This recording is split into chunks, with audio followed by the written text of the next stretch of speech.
Hello guys, magandang araw sa ating lahat at kumusta sa ating mga kasamaang treasure hunter sa buong kapuluan ng Pilipinas at especially dito sa Mindanao.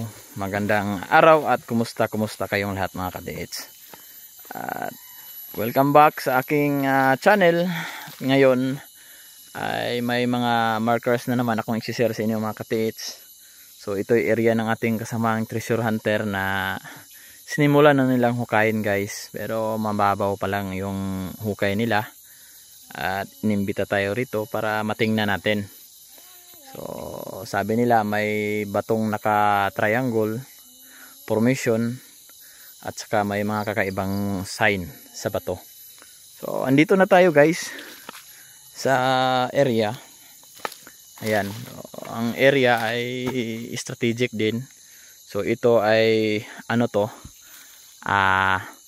Kumbaga isang kanal o daluyan ng tubig. So ito ay nakaganon to, pabundok doon, paakyat. At dito naman is pabundok rin. Ang history naman sa lugar ay positive na dinaanan ng mga sundalong Hapon nung kapanahonan nila guys. So positive sa history at saka yung mga markers positive naman na nandito. So dito mismo guys sa tinatayuan ko, yung sinasabi ng may-ari na naka-triangle formation yung bato. Ang mapapansin natin ang bato na yan at saka yun at saka itong may heart. Yan ay isang may malaking heart yan na bato na yan. At doon naman ay parang smiling face na mukha na masaya. At dito naman sa batong ito ay may kakaiba ring mga markers guys. Ayan, kung mapapansin natin parang ano siya, parang isang mapstone siya. Kung makikita nyo may nakaganon, parang letter L at saka ito ay parang letter K, nakaganon siya. Yun. At saka dito. At dito sinusuri natin yung mga markers na legit o may mga markers talaga dito, mga hole na man-made talaga. Kagaya nito, isang angkor. Yan o. So ito yung legit na gawa talaga to sa ano, man-made o gawa ng tao. Titingnan natin. Ayan. So para siyang mukha ng hayop guys. Yung dalawang mata, ilong at saka itong kibali ano niya, bibig. So angkor, ayan o, parang pwedeng pagtalian ng lubid. So dito naman yung formation ng bato, parang may passage siya dito, parang may passage siya papunta doon. At doon naman parang passage din yung bato. So ayan guys. O dito may anchor lock din, may dalawang anchor lock dito, ito at saka itong isa na nandito guys. Ayan. So anchor lock, minsan ang ibig sabihin nito ay under. So posibleng may laman ito sa baba, sa ilalim. Dito nalalagyan ng tubig. At saka yan. Ayan guys.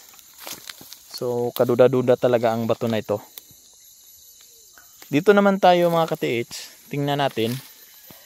Ito may hukay na dito, pero mga hanggang tuhod lang. So hindi na tinuloy. Dito tingnan natin. Ito yung sinasabi kong parang smiling face siya, parang mukha ng palaka. Ayan o. Yan mga ka-TH. Ito yung isang mata niya.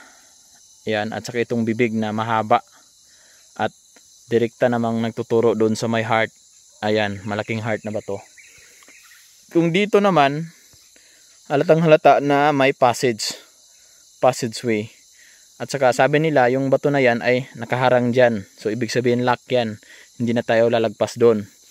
Kung dito tayo titingin sa kabila, so ang passage niya ay papunta naman doon. Tatama doon sa isang bato na may mga anchor lock na sinasabi kong posibleng nasa ilalim. Ayan, babangga siya doon. Dito naman tayo, Kung babasihan natin ang ano na ito, itong parang bibig niya, mahaba at saka direkta namang nagtuturo dun sa may heart. So ito yung naka-triangle formation talaga, 10 meters, 5 meters bawat isa, distance is 5 meters. Galing dito 5 meters papunta dun sa may heart, saka doon naman sa may heart is 5 meters naman papunta dun, at saka dito. So perfect triangle talaga siya. Dito mga katiits, hinukay na rin nila itong portion na ito. Ito yung sinasabi nilang heart. So ano na, so may mga dahon na ng kawayan. Ayan, so heart talaga siya, doon siya nakaturo. At ito, galing naman yun doon sa ilalim. Naka-triangle ito eh. Itong heart, yan, at saka ang bato na yan. At may mga kaiba ring guhit ang bato na yan. So, perfect talaga. Heart formation ito. Yan. Yan, so heart siya, ganon. At saka ganon. Heart na may dot sa gitna. Ito. So posibleng under din ito. At dito sa ilalim naman, sabi nila, solid na bato yan. Yan, bato na naka-triangle formation din. Tatlong bato na magkadikit. Wala lang tayong dalang guys, panglinis. Pero perfect talaga. Ayan, triangle formation. Itong heart, yun parang may muka ng palaka, at saka yung may dalawang angkor. So triangle formation ang tatlong bato na ito. At saka positive sa history. Kaya posibleng positive tayo dito. So sa akin dito, parang may tatlong item din sa paligid na to. Ang analyze ko dito ay may tatlong item sa paligid. Ayan yung bato. Triangle formation. Ito parang para sa akin may item sa ilalim. Yun naman yung masayang muka, may item sa ilalim din or sa kanyang harapan. At saka ito yung malaki. Itong my heart. So hindi na yan papunta doon kasi ang bato na yan ay galing yan doon. Kibali lock niya. May lock na siya sa dulo ng heart. Kaya hindi na tayo papunta doon. Diyan na mismo. Under na kasi yung heart may dot sa gitna. So swerte yung may-ari nito. Kasi para sa akin may tatlong deposit na nandito. Bawat bato ay may deposit. So yun, sa tingin ko nasa harapan itong hinukay nila. Sana pinagpatuloy nila o nilaliman pa nila kahit hanggang mga 2 to 3 meters. Ito naman hindi nila matuloy-tuloy yung paghukay kasi solid yung bato dyan. Solid yung bato. Yan, bato yan. Bato yan sa ilalim. Bato yan, mga malalaking bato na sinadya talaga. Kaya sa tingin ko ito yung malaki-laking deposit. At saka yun, may giveaways yun. At saka sa harapan ng smiling face. So ang ganda ng markers dito mga katiits. At kung may napapansin ako dito, yung formation ng bato parang naka letter T. Guys, linisin ko muna. Ayan. Ayan mga katiits. Kung makikita nyo, bato, tatlong bato na nakahilira, naka-straight, at saka yung bato sa gitna may karugtong, bato na naman o bato naman. Parang naka-letter T siya guys. Nakaganon at saka nakaganon. At ang dulo niya ay direktang nagtuturo doon sa may heart na nakaumbok na mga bato. So ito talaga positive to. Positive na positive ako dito. Dahil tinuturo siya ng letter T. Ayan o. Isa, dalawa, tatlo, apat. At saka dalawa sa gitna. So parang letter T talaga siya. Tumuturo siya doon. Under, ito ibig sabihin pointer at saka under.